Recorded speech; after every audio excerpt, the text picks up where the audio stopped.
আসসালামু আলাইকুম ভাই বোনেরা, সবাই কেমন আছেন? আশা করি আছেন ভালো। আপনাদের দোয়ায় ভালোবাসায় আমরাও ভালো আছি।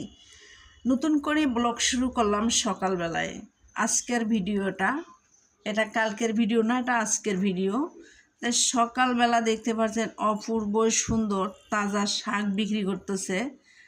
আসলে দেখি অনেক ভালো লাগলো, তাই ভিডিওটা না করি আর পারলাম না। তাই আপনারাও দেখেন, যারা দেশ বিদেশ থেকে আমার ভিডিওটা দেখেন, অবশ্যই দেশের কথা মনে পড়ে ভিডিও দেখবেন ভাই বোনের, অবশ্যই ভালো লাগবে। হাজার হইলে নিজের দেশ।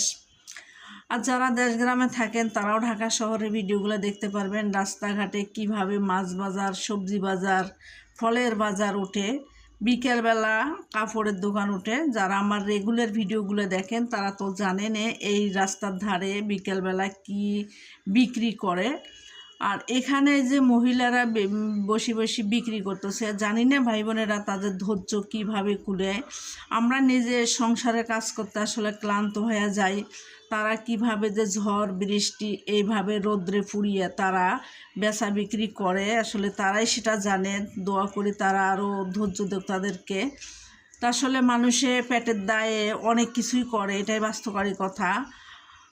যারা পেটের দায়ে করে তারা তো আর অন্য কিছু করতেছে না, তারা তো পরিশ্রম করে খাইতেছে, এটাই হইল বাস্তবকারী।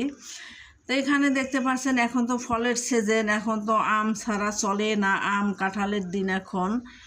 তা যাই হোক, আসলে নিজের গাছ থাকলে তো অবশ্যই সারাক্ষণ এটা ওটা খাওয়া যায়, কেনা জিনিস তো সবসময় কিনে খাওয়া যায় না। ঢাকা শহরে ভাই বোনেরা জিনিসের দাম আগুনের মতন চলে।